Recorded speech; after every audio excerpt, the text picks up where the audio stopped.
Hello students, my name is Devojit Shah and welcome to my YouTube channel Laws of Physics। तो आज के lecture में हम dipole के ऊपर बहुत सारा न्यूमेरिकल डिस्कस करेंगे। बहुत सारा प्यारा प्यारा न्यूमेरिकल होगा, कंसेप्ट भी होगा। तो आप लोगों से मेरा एक रिक्वेस्ट है, अगर आप लोगों ने मेरा लास्ट वीडियो नहीं देखा है तो आप लोग एक बार जरूर देख के आना, क्योंकि इस वीडियो में मैंने डाइपोल के ऊपर बहुत सारा कंसेप्ट डिस्कस किया है। क्या क्या फॉर्मूला हम लोग को अप्लाई करना होगा वो सब मैं डिटेल्स में डिस्कस किया है। अगर आप लोगों को फॉर्मूला सब आता है तो आप लोग ये वीडियो जरूर देखें। फॉर्मूला प्रैक्टिस करने के बिना ये वीडियो थोड़ा दिमाग के ऊपर से जाएगा, तो काइंडली आप लोग वो वीडियो, मेरा लास्ट वीडियो जरूर देख के आना, ठीक है। और इस वीडियो में हम लोग कोई चार्ज डिस्ट्रीब्यूशन का डाइपोल मोमेंट कैसे निकालते हैं वो भी देखेंगे। वीडियो बहुत ही इंटरेस्टिंग होने वाला है, तो बिना टाइम वेस्ट किए आज का जर्नी स्टार्ट करते हैं। तो ये आज का पहला क्वेश्चन, और ये क्वेश्चन बहुत ही सिंपल है, सिर्फ फॉर्मूला बेस्ड है। अगर आप लोगों को फॉर्मूला पता है तो आप लोग इजीली ये प्रॉब्लम कर सकते हैं। तो आप लोग एक बार क्वेश्चन पढ़ लीजिए, ट्राई कर लीजिए, उसके बाद मैं सॉल्व कर दूंगा। The electric field due to a short dipole at a distance r on the axial line from its midpoint is the same as that of electric field at a distance r1 on the equatorial line from its midpoint। तो question क्या कह रहा है, मैं एक बार आसान भाषा में आप लोगों को समझा देता हूँ। तो क्वेश्चन है अबाउट शॉर्ट डाइपोल के बारे में, ठीक है। शॉर्ट डाइपोल मतलब हम लोगों ने डिस्कस किया था, जो डिस्टेंस है वो डाइपोल के सेपरेशन से बहुत ज्यादा होगा। The electric field due to short distance are on the axial line, मतलब ये है कुछ एक डाइपोल,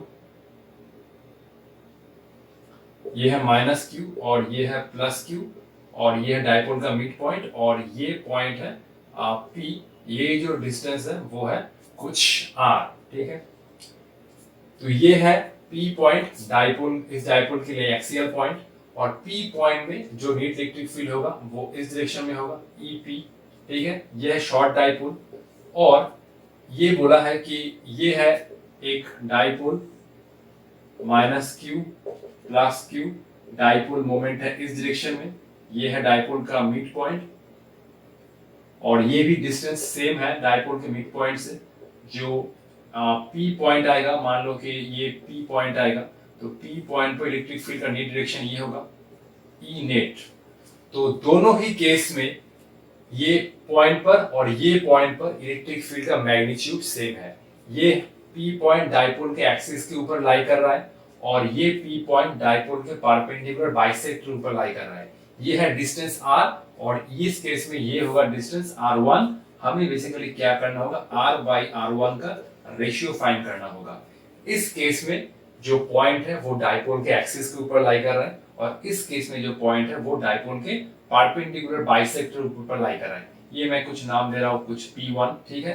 तो दोनों ही पॉइंट में इलेक्ट्रिक फील्ड का जो मैग्नीट्यूड होगा वो सेम होगा। ये डिस्टेंस है r और ये डिस्टेंस है r1, तो हमें बेसिकली r बाई r1 का रेशियो फाइंड करना है। क्वेश्चन बहुत ही सिंपल है, सिर्फ फॉर्मूला पुट करो और रिजल्ट निकालो। तो एक बार खुद से ट्राई कर लो, ठीक है। थोड़ा तो कलम चलाना ही होगा, क्योंकि कलम चलाने के बिना कॉम्पिटिटिव एग्जाम क्रैक करना तो मुश्किल नहीं, नामुमकिन है। तो एक बार ट्राई कर लो।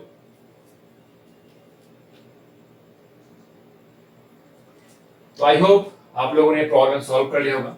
इस केस में पी पॉइंट पर इलेक्ट्रिक फील्ड का जो मैग्नीट्यूड होगा वो कितना होगा, ई पी कितना होगा, शॉर्ट डाइपोल के लिए ट्वाइस के पी बाई आर क्यूब, और इस केस में जो P1 पॉइंट पर इलेक्ट्रिक फील्ड का मैग्नीट्यूड होगा वो कितना होगा, के पी बाई, ये डिस्टेंस कितना है, r1 क्यूब।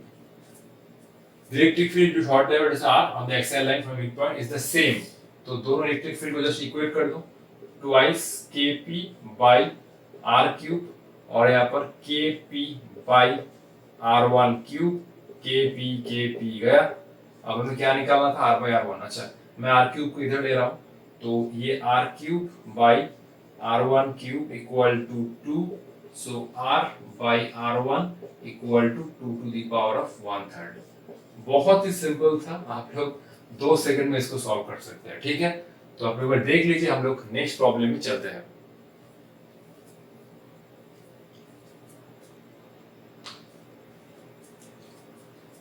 तो ये है हमारा सेकंड प्रॉब्लम, और ये प्रॉब्लम जेईई मेंस का क्वेश्चन है। क्वेश्चन बहुत ही सिंपल है, इस टाइप का क्वेश्चन नीट में आ सकता है।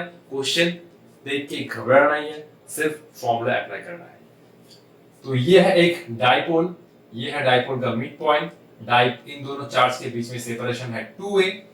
ये एक पॉइंट P है जो डाइपोल के मिड पॉइंट से y डिस्टेंस पर है, और ये जो पॉइंट P प्राइम है ये डाइपोल के मिड पॉइंट से y/3 डिस्टेंस पर है। Simple as that. Charge Q at P experience force F। एक चार्ज को जो Q है, अगर मैंने एक चार्ज Q को इस पॉइंट P पर प्लेस किया तो इस चार्ज के ऊपर जो फोर्स अप्लाई होगा वो F है। ये charge Q is placed at P where y greater than 2a। इस केस में जो y होगा जो वो 2a से बहुत ज्यादा होगा, तो हम लोग इसको शॉर्ट डाइपोल की तरह ट्रीट कर सकते हैं ना। If Q is now moved to P prime such that OP prime equal to y/3 and y/3 again greater than 2a, the force become इन चार ऑप्शन में कोई होगा। तो पहले ध्यान से सुनो। पहले फर्स्ट केस में एक चार्ज जब P पॉइंट पर रहा था तो उसके ऊपर फोर्स बना F। जब चार्ज P से P प्राइम पे गया तो फोर्स क्या होगा? ठीक है, दोनों ही केस में शॉर्ट डाइपोल का अप्रोक्स लेना होगा, क्योंकि ये गिवन है y ग्रेटर देन 2a और इसमें y/3 ग्रेटर देन 2a। तो आप लोग एक बार खुद से ट्राई कर लीजिए। सिर्फ फोर्स का वैल्यू कितना होगा वो हमें निकालना है। पहले से कितना होगा, ज्यादा होगा या कम होगा जब ये चार्ज Q P से P प्राइम पर गया। बहुत ही सिंपल है। तो आई होप आप लोगों ने ये प्रॉब्लम सॉल्व कर लिया होगा। जब शॉर्ट डाइपोल, तो ये एक डाइपोल है, डाइपोल के परपेंडिकुलर बाइसेक्टर के ऊपर कोई एक पॉइंट पर इलेक्ट्रिक फील्ड का फॉर्मूला क्या होता है in case of short dipole? Short dipole के केस में हम लोग जो इलेक्ट्रिक फील्ड लिखते हैं वो कितना होता है? EP equal to KP/R3। यहाँ पर तो R नहीं है, यहाँ पर Y है, तो इसलिए ये Y³ बनेगा ना, इसलिए ये Y³ बनेगा। तो ऑब्वियसली जो इलेक्ट्रिक फील्ड होगा वो इस डायरेक्शन में होगा। अगर मैंने चार्ज को इस पॉइंट P पर प्लेस कर दिया तो ऑब्वियसली इसके ऊपर फोर्स भी इसी डायरेक्शन में अप्लाई होगा, क्योंकि पॉजिटिव चार्ज के ऊपर इलेक्ट्रिक फील्ड के कारण जो फोर्स अप्लाई होता है वो इलेक्ट्रिक फील्ड के डायरेक्शन में ही होगा। तो सिंपल फोर्स कितना होगा? Q, अच्छा स्मॉल q नहीं कैपिटल Q होगा, क्योंकि कैपिटल Q पहले P पॉइंट पर था। तो Q इंटू EP, तो सिंपल KP/Y³। नेक्स्ट केस में क्या हो रहा है? नेक्स्ट केस में जो Q है वो P प्राइम पर आ रहा है। ठीक है, तो P प्राइम पर इलेक्ट्रिक फील्ड कौन सी डायरेक्शन में होगा? इस डायरेक्शन में होगा। तो ये हुआ EP प्राइम। तो EP प्राइम का वैल्यू कितना होगा? As simple as that. पहले ये Y था शॉर्ट डाइपोल के केस में, अभी भी शॉर्ट डाइपोल का अप्रोक्सीमेशन है y/3 ग्रेटर देन 2a। ये है y/3, तो सिंपल ये y की जगह y/2 बैठेगा, y/3 बैठेगा सॉरी। तो ये KP/y/3 का क्यूब, ये आया KP/y³/27, ये आया 27 KP/y³। तो P प्राइम पॉइंट पर इलेक्ट्रिक फील्ड का जो डायरेक्शन है वो ये है। अगर मैं चार्ज Q को इस पॉइंट पर रखता हूँ तो ऑब्वियसली इसके ऊपर जो फोर्स होगा वो इस डायरेक्शन में होगा, क्योंकि पॉजिटिव चार्ज के ऊपर इलेक्ट्रिक फील्ड का फोर्स इलेक्ट्रिक फील्ड डायरेक्शन में अप्लाई होता है। ठीक है, तो इस पॉइंट पर अगर मैं Q चार्ज को रख दूं तो इलेक्ट्रिक फील्ड की डायरेक्शन में फोर्स अप्लाई होगा। तो सिंपल मैंने फोर्स को मान लिया F prime capital Q into EP prime, ये बन गया 27 KPQ/Y³। तो F प्राइम बना 27। अब ये KPQ/Y³ कितना है? सिंपल F जो था इस P पॉइंट पे चार्ज Q के ऊपर फोर्स, तो न्यू फोर्स बना 27 टाइम्स ऑफ प्रीवियस फोर्स। तो ऑप्शन डी होगा आंसर। बहुत ही सिंपल है। ठीक है, तो ये है आज का हमारा प्रॉब्लम नंबर 3, और ये प्रॉब्लम तो भाई गजब का प्रॉब्लम है, बहुत इंटरेस्टिंग है। एक बार देखो, दो डाइपोल है, मतलब गजब का प्रॉब्लम है। दो डाइपोल है, ये डाइपोल है -r,0 कोऑर्डिनेट और इसका डाइपोल है r,0 कोऑर्डिनेट। ठीक है, दोनों डाइपोल का डाइपोल मोमेंट सेम है। इन दोनों डाइपोल के एग्जैक्टली बीच में चार्ज Q है। Initially the charge Q is at rest, charge Q initially was at mid point of two dipole. इन दोनों डाइपोल के एकदम बीच में ये चार्ज Q था। अगर इस केस में हम लोग क्या कर रहे हैं, if the charge q is slightly displaced towards right by x find time period। अगर मैंने चार्ज q को इस इक्विलिब्रियम पोजीशन से थोड़ा सा राइट डिस्प्लेसमेंट दे दिया जो है x, तो चार्ज q का टाइम पीरियड निकालना होगा। तो पहले निकालना होगा चार्ज q का जो मोशन होगा वो सिंपल हार्मोनिक मोशन होगा या ऑसिलेटरी मोशन होगा। मैंने आप लोगों को बार बार बताया है कि अगर कोई पार्टिकल का सिंपल हार्मोनिक मोशन होता है तो उसके ऊपर पहले रेस्टोरिंग फोर्स निकालो, उस रेस्टोरिंग फोर्स को kx के साथ इक्वेट करो, उसके बाद k निकालो जो फोर्स कांस्टेंट, उसके बाद ओमेगा निकालो, उसके बाद टाइम पीरियड निकालो। ठीक है, तो पहले हमें ये चेक करना होगा कि जब मैंने इस q को थोड़ा सा राइट में डिस्प्लेसमेंट दिया बाय x तो चार्ज q का मोशन क्या होगा। ठीक है, मैं ये एग्जांपल आप लोगों को सॉल्व करके दे रहा हूं। ठीक है, तो ये प्रॉब्लम बहुत ही कंसेप्चुअल है। ठीक है, तो पहले हमें समझना होगा ये चार्ज क्यू रेस्ट में था, क्यू रेस्ट पे था। ठीक है, तो ये डाइपोल के कारण मैं बेसिकली शॉर्ट डाइपोल ले रहा हूं, तो ये चार्ज क्यू से इस डाइपोल का डिस्टेंस सेम है, इस डाइपोल का भी डिस्टेंस सेम है। तो देखो ध्यान से, ये डाइपोल इस चार्ज क्यू के पोजीशन में कितना इलेक्ट्रिक फील्ड बना रहा था इस डायरेक्शन में, डाइपोल मोमेंट के जो है p, तो ये बना था twice kp by R cube. Axis पर अगर कोई पॉइंट होता है तो इलेक्ट्रिक फील्ड डाइपोल के डायरेक्शन में ही, डाइपोल मोमेंट डायरेक्शन में ही बनता है। तो इस केस में डाइपोल मोमेंट है ये, तो इस डाइपोल के कारण इस पॉइंट पर इलेक्ट्रिक फील्ड बनेगा 2kp by R cube in the same direction of dipole moment. और इस डाइपोल के कारण इस पॉइंट चार्ज q के पोजीशन में जो इलेक्ट्रिक फील्ड बनेगा वो इस डायरेक्शन में होगा, क्योंकि डाइपोल मोमेंट का जो डायरेक्शन है वही इलेक्ट्रिक फील्ड डायरेक्शन होगा, वो भी होगा twice kp by R cube. ये डाइपोल की वजह से इस पोजीशन पर इलेक्ट्रिक फील्ड का मैग्नीट्यूड है twice kp by R cube, और ये डाइपोल की वजह से भी इस पोजीशन पर इलेक्ट्रिक फील्ड का मैग्नीट्यूड है twice kp by R cube. तो सिंपल पहले हमें क्या समझना था कि इस पोजीशन पर दो डाइपोल की वजह से इलेक्ट्रिक फील्ड जीरो था, इसीलिए चार्ज क्यू रेस्ट में था। नेट इलेक्ट्रिक फील्ड जीरो हो रहा था, ये दोनों आपस में कैंसिल आउट हो रहा था, इसीलिए इस चार्ज क्यू के ऊपर जो नेट फोर्स था वो जीरो आ रहा था। तो चार्ज क्यू के लिए ये हो जाएगा मीन पोजीशन। ठीक है, अब क्या हो रहा है, अब ये हो रहा है, ध्यान से देखो, ये था मेन पोजीशन, तो ये था एक डाइपोल मोमेंट p, इसका कोऑर्डिनेट है -r,0 और ये हुआ और एक डाइपोल मोमेंट और ये बना कोऑर्डिनेट r,0। तो पहले जो ये चार्ज था ये इन दोनों के बीच में था q। अब मैंने मान लो ये चार्ज को थोड़ा राइट में डिस्प्लेसमेंट दे दिया है, अब ये q आ गया इधर और ये डिस्टेंस हुआ कुछ x। ठीक है, अच्छा ठीक है, ये q है, अब ये डिस्टेंस हुआ कुछ x। ठीक है, तो इस डाइपोल से जो डिस्टेंस बना वो कितना बना, इस डाइपोल से डिस्टेंस बना वो हुआ r प्लस x। ठीक है, r प्लस x होगा ना, अगर ये पॉइंट से इधर चला जाता है तो इस डाइपोल से डिस्टेंस बढ़ जाएगा r माइनस x और इस डाइपोल से डिस्टेंस घट जाएगा, ये होगा r माइनस x। तो फिर से दोनों डाइपोल के लिए ये पॉइंट चार्ज के प्लेस में इलेक्ट्रिक फील्ड का एक्सप्रेशन निकालो। तो ये डाइपोल इस पॉइंट चार्ज के प्लेस में कितना इलेक्ट्रिक फील्ड बनाएगा, तो मैं ये डाइपोल को कुछ 1 ले रहा हूं नंबर और ये डाइपोल को कुछ नंबर 2 दे रहा हूं। ठीक है, तो इस डाइपोल मतलब इस डाइपोल के लिए Q पॉइंट पर इलेक्ट्रिक फील्ड का मैग्नीट्यूड क्या होगा, देखो पहले मैग्नीट्यूड तो होगा E1 equal to twice kp divided by ये डिस्टेंस कितना r प्लस x, तो ये होगा r प्लस x का क्यूब। ठीक है, तो इस डायरेक्शन में होगा E1। ठीक है, इस डायरेक्शन में होगा E1 और इस डाइपोल के लिए जो इलेक्ट्रिक फील्ड होगा वो इस डायरेक्शन में होगा, वो होगा E2।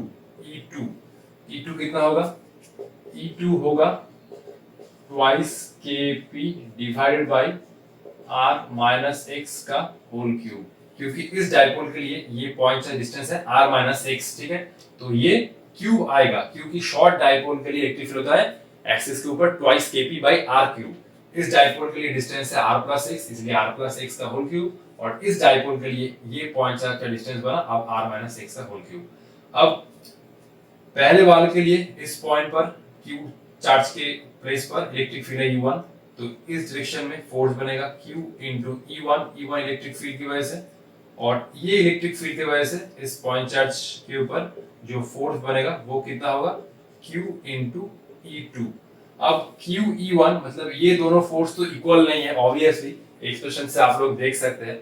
तो नेट फोर्स कितना बनेगा, नेट फोर्स कितना बनेगा, नेट फोर्स बनेगा Q E2 minus of Q E1, क्योंकि E2 ज्यादा है E1 से। सो नेट फोर्स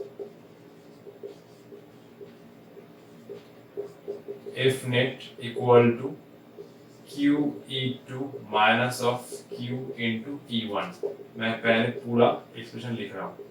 तो Q, अच्छा मैं Q तो कॉमन ले ही सकता हूँ, Q मैंने कॉमन ले लिया, तो ये बन गया twice KP divide by R minus x का whole cube minus of twice KP divide by R plus x का होल क्यूब माइनस, तो F नेट कितना बना, F नेट बना twice KP cube divide by, यहाँ पर मैं R कॉमन ले रहा हूँ तो ये बन गया R cube 1 minus X by R to the power of cube minus 1 divide by R cube 1 plus X by R to the power of cube.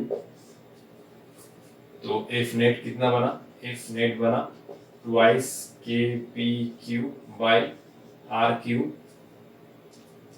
थोड़ा पानी पी लेता हूँ, ठीक है।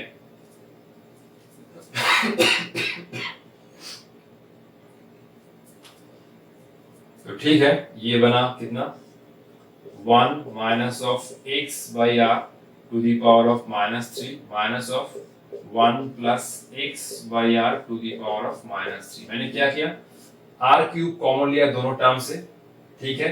ये आर क्यूब तो बाहर आ गया और ये जो क्वांटिटी था ये मैं ऊपर ले आया 1 minus X by R to the power of -3, और ये अगर ऊपर जाता है तो 1 plus X by R to the power of -3, ठीक है।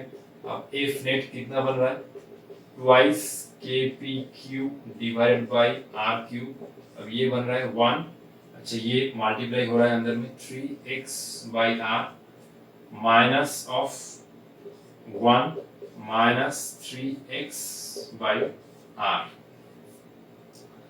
अच्छा ये टर्म से मैं ये टर्म कैसे सॉल्व किया, बस देखो इस केस में क्या होगा, R is very very greater than x, तो क्या है, छोटा नंबर है न्यूमरेटर में और डिनोमिनेटर में ज्यादा है, तो x बाई आर क्या है, 1 से बहुत छोटा है। तो अगर ऐसा होता है तो हम लोग 1 plus X to the power of n जो बाइनोमियल है उसको हम लोग 1 प्लस nx लिख सकते हैं, और इस केस में भी हम लोग 1 minus X to the power of n इसको 1 माइनस nx कर सकते हैं जब x 1 से बहुत छोटा है। तो इसीलिए मैं ये किया, n जस्ट मल्टीप्लाई हो रहा है, तो इस केस में -3 माइनस, तो ये प्लस 3 बाई आर, और इस केस में -3 और ये प्लस मल्टीप्लाई होकर माइनस आ रहा है, ठीक है। तो F नेट कितना बना, twice KP cube divided by R cube, ये आया 1 plus 3x by R minus 1 plus of 3x by R, ये 3 है, -1 प्लस 1 कैंसिल। F नेट कितना आया, twice KP cube divided by R cube, ये आया टोटल 6x बाई R, और F net अभी कितना बना 2 और 6 12 KP cube x divide by R to the power of 4, ठीक है। 2 into 6 12 KP cube x divide to the power 4। अब हम लोग इसको इक्वेटिंग विथ जो हमारा फोर्स कांस्टेंट था F नेट, मैं इसको K प्राइम, अच्छा इसको स्मॉल k से डिनोट करूँ या क्या करूँ, अच्छा मैं इस k जो है 1/4 तो इसको मैं k प्राइम लिख देता हूँ, ठीक है। k प्राइम मतलब 1/4, तो ये k प्राइम बना, ये k प्राइम बना, ये k prime k prime k prime k prime k prime k prime k prime, ये k प्राइम, ये k प्राइम, ये k प्राइम। k प्राइम का मतलब क्या है, k प्राइम का मतलब हुआ सिंपल 1/4 पाई एप्सिलॉन नॉट। अब मैं इस इक्वेशन को F net equal to k x के साथ इक्वेट करूंगा, जहां पर k है फोर्स कांस्टेंट, तो सिंपल जो पार्टिकल के ऊपर नेट फोर्स आ रहा है वो x के साथ j की प्रोपोर्शनल है, तो हम लोग कह सकते हैं पार्टिकल का जो मोशन होगा वो सिंपल हार्मोनिक मोशन होगा। मतलब ध्यान से सुनो, पार्टिकल इनिशियली रेस्ट पे था, ठीक है, जब मैंने पार्टिकल को राइट में थोड़ा सा डिस्प्लेसमेंट दिया तो पार्टिकल फिर से वापस आएगा और ऐसे ऐसे मूव करता रहेगा, ठीक है। जो पार्टिकल का मीन पोजीशन होगा वो तो यही होगा, पार्टिकल मीन पोजीशन के रिस्पेक्ट में ऐसे ऐसे मोशन करता रहेगा, ठीक है।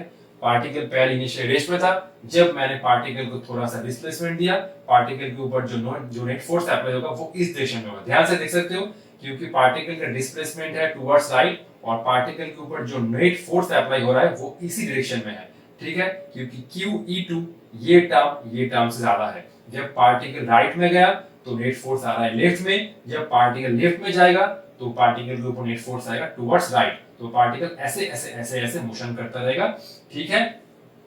अबाउट द मीन पोजीशन होगा ये, क्लियर। तो मैं इस इक्वेशन को kx के साथ इक्वेट करूंगा, k है फोर्स कांस्टेंट, तो k बनेगा simple 12 k prime pq divide by r to the power of 4, और ओमेगा कितना बना, ओमेगा बना रूट k बाई m, तो ये होगा 12 k prime pq divide by r to the power 4, और टाइम पीरियड कितना बनेगा, टाइम पीरियड बनेगा 2 पाई बाई ओमेगा, मतलब 2 पाई और 1 बाई ओमेगा करने से ये बन गया r to the power of 4 divide by 12 k prime p into q, and that is the answer, ठीक है।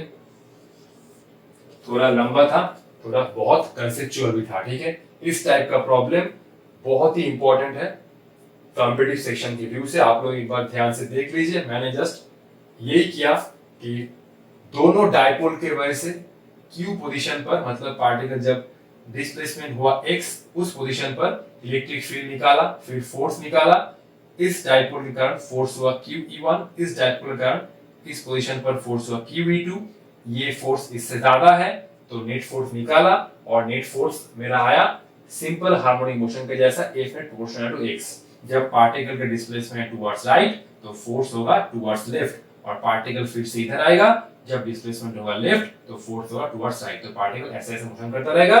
तो सिंपल इस इक्वेशन को हम लोग kx के साथ इक्वेट करेंगे, क्योंकि अगर कोई पार्टिकल का मोशन सिंपल हार्मोनिक मोशन होता है, so that is the procedure to find time period. तो F नेट आया, ये आया रेस्टोरिंग फोर्स जो पार्टिकल को फिर से मीन पोजीशन तक ले जाएगा, ठीक है। इस F नेट को हम लोग kx के साथ इक्वेट करेंगे, तो ये बन गया k, ओमेगा आ रहा है root k by m, omega is angular frequency, m is mass, तो t बनेगा 2 पाई बाई ओमेगा, तो ये बना t 2 pi under r to the power 4 12 k prime into pq, ठीक है। आप लोग एक बार देख लीजिए।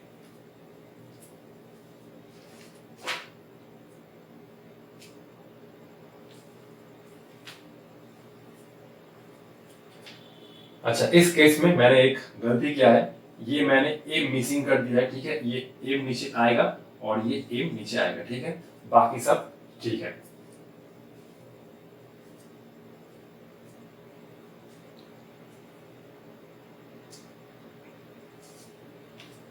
तो अब हम लोग निकालेंगे कि कोई भी चार्ज सिस्टम के लिए हम लोग डाइपोल मोमेंट कैसे फाइंड कर सकते हैं, और ये कंसेप्ट कॉम्पिटिटिव सेक्शन के व्यू से बहुत ज्यादा इंपॉर्टेंट है, चाहे वो जेई मेंस हो, नीट हो या जेई एडवांस हो, ठीक है।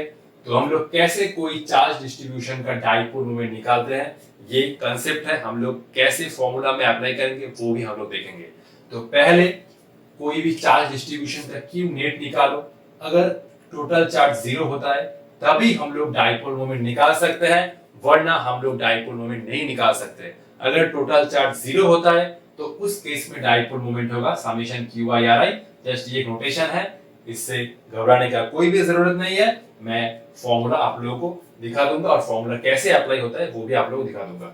तो सिंपल, अगर टोटल चार्ज 0 होता है तो डाइपोल मोमेंट क्या होगा, जो जो चार्ज है उन सभी चार्ज को साइन के साथ लो और उनको उसके पोजीशन वेक्टर के साथ मल्टीप्लाई करो और ऐसे ऐड करते चलो, ठीक है। एक बार ये कंसेप्ट कैसे हम लोग प्रॉब्लम में अप्लाई करते हैं वो देखो, तो ये आसान हो जाएगा, ठीक है। कुछ भी नहीं है, बहुत ही सिंपल है, बहुत सिंपल, ठीक है।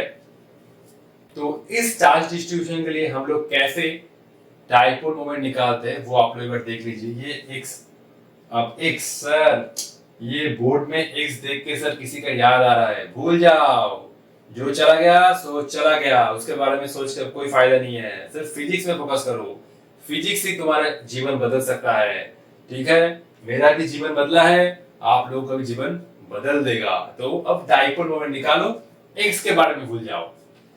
तो इस केस में देखो नेट चार्ज कितना आया, q q टोटल 2q, और इसमें ऐड करने से 2q माइनस 2q 0। ये है xy कोऑर्डिनेट, xy कोऑर्डिनेट में इक्विलैटरल ट्रायंगल है, ट्रायंगल के तीनों कॉर्नर पर तीनों चार्ज है, इस कॉर्नर पर q, इस कॉर्नर पर q और इस कॉर्नर पर माइनस 2q। तो नेट चार्ज कितना बन रहा है, नेट चार्ज बन रहा है q plus q minus 2q, तो ये बन गया 0। अब हम डाइपोल मोमेंट कैसे निकालेंगे, तो इस केस में हम लोग डाइपोल मोमेंट कैसे निकालेंगे ध्यान से देखो। ठीक है, तो हम लोग डाइपोल मोमेंट निकाल रहे हैं, हम लोग जो रेफरेंस पॉइंट ले रहे हैं वो ओरिजिन है। ठीक है, तो ये चार्ज तो ओरिजिन पे ही है, तो ओरिजिन से इस चार्ज का डिस्टेंस कितना होगा, 0, सिंपल, प्लस फिर हम लोग इस चार्ज का कोऑर्डिनेट लिख रहे हैं प्लस q। ये चार्ज है x कोऑर्डिनेट में, मतलब l इंटू आई कैप मैं लिख सकता हूँ। ठीक है, l इंटू आई कैप, मैं इसको वेक्टर फॉर्म में लिख रहा हूँ। तो ये चार्ज ओरिजिन से कितना डिस्टेंस पर है, l, और एक्स एक्सिस में जो यूनिट होता है वो कितना है, आई कैप। ठीक है, और एक बचा माइनस 2q, तो मैं फिर माइनस 2q लिख रहा हूँ। अब माइनस 2q का पोजीशन वेक्टर क्या है with respect to this origin. ठीक है, तो ये बना l/2। ठीक है, ध्यान से देखो, ये बना पूरा l/2, और इक्वेटोरियल ट्रायंगल के लिए जो हाइट होता है वो होता है √3l/2। तो l/2 आई कैप प्लस √3l/2 जे कैप, माइनस 2q चार्ज का पोजीशन वेक्टर क्या है, l/2 आई कैप और √3l/2 जे कैप। ठीक है, l/2 चलो x में, फिर √3l/2 चलो ऊपर में। ठीक है, मतलब y एक्सिस में। तो ये बना l/2 आई कैप प्लस √3l/2 जे कैप। ठीक है, तो यहाँ से आया, ये तो टर्म 0 है, ये आया ql आई कैप, ये 2 से 2 गया, और ये आया माइनस ql आई कैप, माइनस ql आई कैप, और ये बना minus q √3l J cap. तो ये बना प्लस ql आई कैप, और ये 2 से 2 गया, माइनस ql आई कैप और minus q √3l J cap. तो ये गया, तो जो नेट डाइपोल मोमेंट आया वो हुआ minus q √3l J cap, and that is the method to calculate the dipole moment of a charge distribution. ठीक है, ये बहुत ही सिंपल है, आप लोग एक बार देख लीजिए। ठीक है, तो आज के लिए इतना ही, मिलते हैं नेक्स्ट वीडियो में। नेक्स्ट वीडियो में हम लोग बहुत सारा कंसेप्ट डिस्कस करेंगे। आप लोग पढ़ाई करते रहे, ऑल द बेस्ट।